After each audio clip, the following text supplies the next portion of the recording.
2002 का इलेक्शन होता है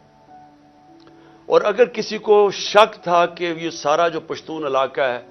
ये बड़ा नाराज था कि अमेरिका जब अफगानिस्तान गया, तो सारे 2002 के अंदर पश्तून इलाके ने एमएमए को वोट दी, क्योंकि एमएमए वाहिद पार्टी थी जो कह रही थी कि बहुत बुरा हुआ। दूसरा खैर मैं था, मेरी तो पार्टी छोटी सी थी। हम कहते रहे और ये एमएमए भी कहते रहे कि ये बड़ा गलत किया अमेरिका ने, क्योंकि अफगानिस्तान के लोगों को कलेक्टिव पनिशमेंट देने की क्या जरूरत थी। अल-कायदा एक ग्रुप था, लेकिन एक पूरे कौम को सजा देना तो एक बड़ा एक इसके खिलाफ पाकिस्तान के अंदर भी बड़ा अवाम ने ये पसंद नहीं किया और काफी गुस्सा था लोगों में, खास तौर पर पश्तून बेल्ट में, क्योंकि वो उन्होंने कनेक्शन जो पश्तून इस तरफ है और उसका दूसरी तरफ कबायली इलाके का तो बॉर्डर ही कोई नहीं होता था, ड्यूरन लैंड तो थी कुछ नहीं,